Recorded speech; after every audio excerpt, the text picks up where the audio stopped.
So the new Lionel catalog is certainly something. But I have the honor of introducing a man who is so democratic, he picks on everybody equally, even a little catalog like me. Mr. RJ's Trains.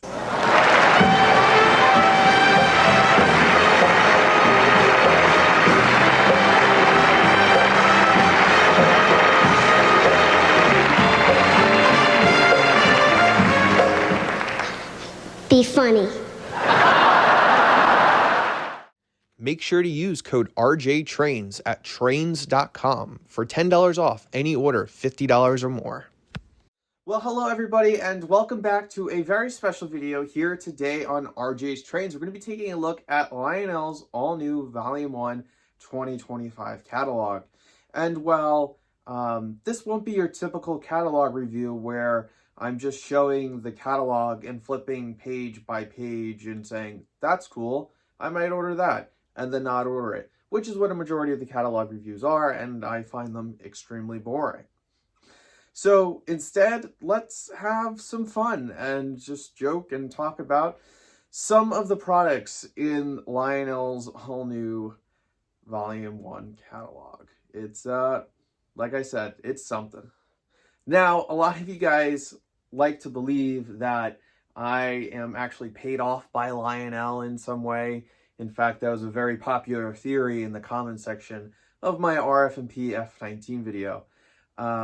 Truth is, I'm not. That should be evident throughout the course of today's video. First, I wanted to start off with just a few broad and overarching thoughts of the whole catalog, and then we'll start making fun of certain things inside of the catalog. For what Lionel has been building up in anticipation for what felt like years, the 125th anniversary catalog, it was a real letdown. I mean, overall, there were just as many 125th anniversary pieces offered in this catalog as there was in the 2024 Volume 2 catalog and the 2024 Volume 1 catalog. And for something that they've been building in anticipation for years, it fell flat. It fell flat hard for a multitude of reasons. And with that, we'll talk about the first product, and I think this is what Lionel was really banking on, and it is the Vision Line Commodore Vanderbilt. Really cool to see back in the lineup, a very iconic Lionel piece that goes back to the pre-war era. And Lionel's recapturing that with the blue and red one, which is also a callback to the ones that they did in the 90s. But it's one of those things that, why does it have to be Vision Line? I think Lionel is now in the state where if it's a completely new tooling, it's just going to come in a black box so they can charge more for it. What's it going to have? Steaming whistle, 4-digit addressing. Oh, wait, those are both standard legacy features at this point. Maybe we'll get more details, but so what? It probably has 1 or 2 extra smoke features, and it's Vision Line, so we can charge $1,800 for it. And don't worry, we have a Polar Express and glow-in-the-dark Halloween one, because we can only make it in one prototypical paint scheme. Why does it have to be Vision Line? Why does it have to be $1,800? And then you have to pay another $2,000 for all the passenger cars to go with it. And so that brings us to the next kind of anniversary product, and that is the S2 Turbine. And once again, you can't offer it in too many prototypical paint schemes. So let's just put a ton of fantasy paint schemes out there. I mean, the SP Daylight is an atrocity to humanity. You have the C&O one, so that chassis scheme is going to be put on everything for the foreseeable future, like the UP49er scheme. So hope everybody's prepared for that going forward. And then, of course, you have the Lionel Lines one, which is actually pretty cool. And these S2 turbines being at $1,400 probably makes them the most reasonably priced thing in this catalog. And reasonably, I put that in air quotes because it's still a ton of money. So yeah, the 671 is really cool. It's a remake of an iconic post-war locomotive. Oh, but if you want to get the 4-pack of Mastering Passenger Cars to go with that locomotive, Oh yeah, that's going to cost you an extra $1,000. So really, if you want to recreate that post-war set, it'll run you around $2,400 before getting that dealer discount. Good job, Lionel. People like me really want to shell out that kind of cash to be able to honor your company's legacy. And jumping back to the Vision Line Hudsons, which were announced back during the fall, you knew Lionel was just going to have to make more of them because, you know, got to get your money's worth out of that tooling. And I do have to give them props for the pre-war inspired 763 set. It is a really awesome set. The price tag, once again, $2,500 MSRP. I mean, you're getting a Vanderbilt tender, big whoop, and maybe one or two of those cars have, you know, some sort of sounds feature. But really, it's just your standard Lionel scale freight car painted up in a glossy paint scheme with an engine that comes in a black box. And yeah, $2,400. That sounds about right. And the last anniversary piece that I wanted to talk about right off the get-go was actually one when I saw in the catalog I was extremely excited for. I was all in. I was going to order it. I was super excited. And then I saw the price. And this is actually in the back of the catalog, in the traditional section. And it is the Ready to Run 2025 Lion Chief starter set. Now, Lionel did a very similar set in 2024. And the video here is provided by my good friend Maddie C. From Maddie C's Trains. And they did a freight set of the 675, I believe it was, with a couple of traditional size post-war inspired freight cars. And, you know, it's your typical Lion Chief set. Comes with the Lupa Fast Track, the remote, you know, not great sounds, very low quality. And that set, you know, is selling in hobby stores for, you know, low 300s. Well, Lionel must have realized they struck gold with that set, because now, all of a sudden, that same locomotive and 3 cheap plastic passenger cars that they've owned the tooling for since, you know, God knows when, probably 50, 60 years by now. And the MSRP on a ready-to-run Lion Chief set is $550. So, you know, it's probably about 10% off pre-order price at a good Lionel dealer. So that puts you in $495. You know, you might get a little bit more off of that at other dealers. So let's say optimistically $470 for a Lion Chief set with a Lupa Fast Track, you know, a plastic engine, plastic cars, a Lupa Fast Track, and a remote. $475. I mean, I was super excited. I own the original post-war version of this locomotive. And, like, I'm not spending $475 on a ready-to-run train set. I mean, Lionel, you're killing me. You know, maybe when it arrives and I have extra cash on hand, maybe I'll pick it up. But, like, I mean, it's crazy. I'm sure it'll sell well. There are plenty of guys out there with that kind of disposable income in this hobby, but I would rather be spending my money on something else. And well, if the anniversary stuff isn't your thing, well, there's plenty of other scale offerings. This is the least amount of scale locomotives offered by Lionel in a catalog, and I think a very long time. You know, other steam locomotives you have the option of purchasing are the Legacy 442 Atlantics, which I believe are on their second or third production run in, you know, in the last 3 or 4 years. Oh, but now they're $1,000 instead of $750, which they were just a couple of years ago, I guess.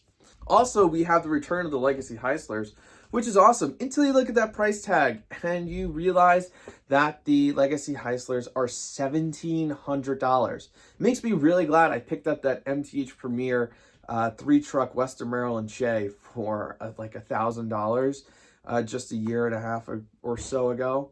You know, makes the amount of detail on that MTH one, the sounds, the whistle steam on that, compare it to a Lionel Legacy model, the Heisler, where it doesn't have as many details and the sounds are all going to be the same that they're in every Legacy locomotive. Like, why would you buy the Heisler? Don't worry, they didn't even do locking cars to go with the Heisler. So, all right, and now let's talk about the diesel locomotives. And I know there's going to be one locomotive in particular in this section where everyone's going to be like, RJ, why did you ordering that? And that would be the RFMP Lionel Legacy CSX Heritage ES44. And that's because I don't like Lionel Legacy ES44s. I already have two MTH/Atlas CSX units, so I wouldn't be able to run it with my other CSX stuff. I think that Atlas gets the CSX colors more correct than Lionel does, and as you can see here, they don't match at all. Even if I got the non-powered one, I wouldn't be able to run it with my other CSX regular unit because the colors are so different. So I will wait patiently for Atlas to make that one day. And of course, I think the big ticket rolling stock item in this catalog is the auto racks. They are, I can't even say that without laughing. The Lionel auto racks are a beloved freight car in the O-scale community. And I used to own a ton of them. And then I sold them once I got my Atlas O1s because the Atlas O1s are of so much better quality. An Atlas O1 weighs about 2 pounds each because it's made of almost entirely of metal. It's of a more modern design and it's assembled really well. The Lionel one is nearly entirely plastic, extremely cheaply made. Oh, and it's cost more than the Atlas O1. But of course, you know, you can also choose to have a Vision line auto rack.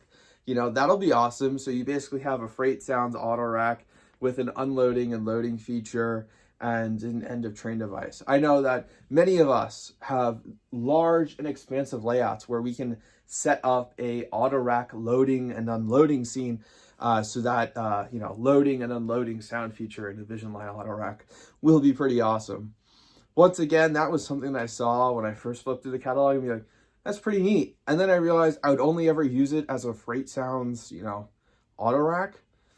And then I realized I could just buy a used Lionel Freight Sounds boxcar, install it in one of my Atlas auto racks, and call it a day. And, you know, pay, you know, next to nothing compared to the $350 MSRP for a Vision line auto rack. So that's my plan.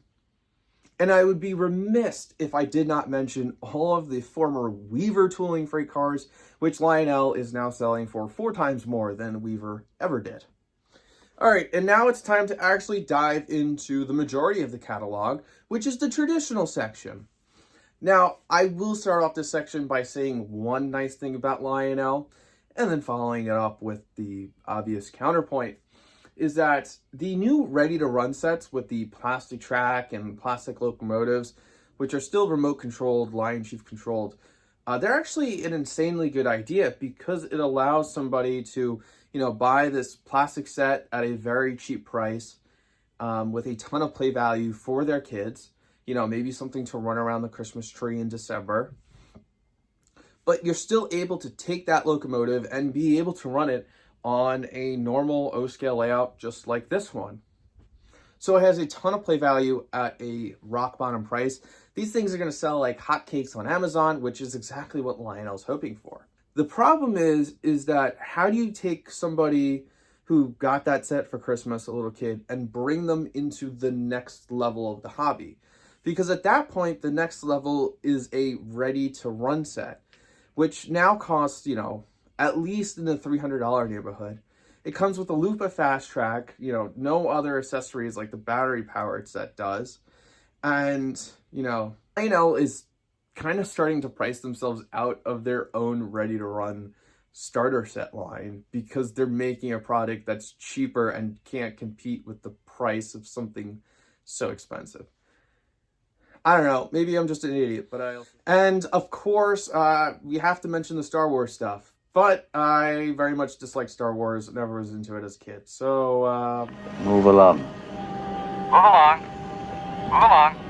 And of course, because it's Lionel, we just have tons and tons of, you know, marketed Mattel, Disney brands, you know, just including the Star Wars stuff. The Lionel traditional line is the cheapest, you know, rock bottom stuff that you could possibly make, and they charge, you know, in the neighborhood of $100 for a boxcar because they can, and it sells because if it didn't sell, then they wouldn't be making them, they wouldn't be going to Comic-Con, they wouldn't be doing any of that. And I give them props. You know, that's how they have to make money. They're a business. They have to make money. But, you know, as a modeler, it's just kind of funny because you build up this 125th anniversary. You have all this amazing stuff. And then you open up the catalog and 2/3 of it is traditional line branded stuff at rock high prices, as well as all the other terrible stuff that came out in previous catalogs. You got the colors wrong. It's not selling now. So, and I think what encapsulates Lionel's 125th catalog the best is an item that I'm sure a lot of people looked over because it's the traditional size. It's way back in the back of the catalog, and not much people pay attention to this product line. But it is the anniversary, like, sets of box cards. Like, they're doing one for, like, the anniversary of the Midnight Ride of Paul Revere, and I think the Battle of Lexington and Concord. But they're also doing one for the 200th anniversary of British railroading, which was started with the Stockton and Darlington Railway 200 years ago in 1825 in the United Kingdom. And so, like, two things make this boxcar hilarious. One, it's part of the Made in the USA line. So it's kind of funny that, like, one of the 5 items that they say is made in the USA, it's not made in the USA. They just print the decals on the side of the boxcar in the USA. But, like, one of the 5 things that they take pride in that it's made in the USA is a British, you know, something honoring British railroading. And also, the British railroads put together, like, a really nice UK 200 Railways logo that's, like, used for all the marketing throughout the United Kingdom. It looks really nice. Lionel, yeah, they didn't look into that. They don't care. You know, I have a growing British line of O-gauge trains, so I'll wait for one of the manufacturers in Britain to do something like that in O-gauge. I won't be buying Lionel's rendition of honoring 200 years of the United Kingdom railroads. All right, so that wraps up, you know, my little roast session of the Lionel 125 catalog. And I just want to tell you guys plainly, you know, how I feel about it. You know, I've never truly been a Lionel guy.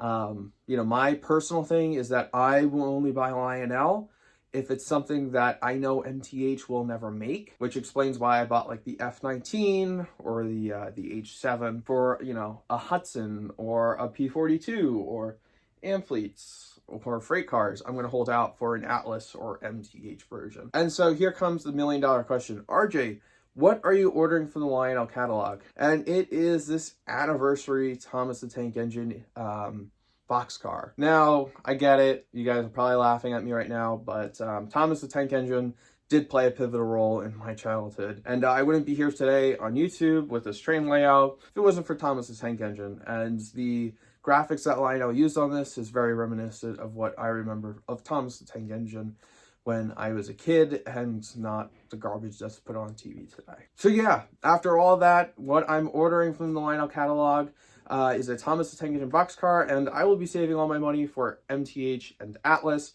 especially that MTH Pacific, which was announced this week.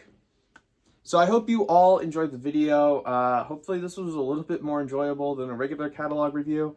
And if this video bombs or you guys hate me in the comments, you know, maybe I'll just cry and post a video quitting on YouTube again. But without any further ado, I just want to say thank you everybody for watching. And if you like something in the catalog and are going to order it, let me know down in the comments, because I'm interested to see what normal people actually are interested in and are going to order in this catalog. And I guess this will probably be the last video for a couple of weeks. I hope to see everybody at the Amherst Train Show. I'll be there just on Saturday. It's my first time, so hopefully it'll be a good time and no snow. But for now, take care, stay safe, and happy catalog season.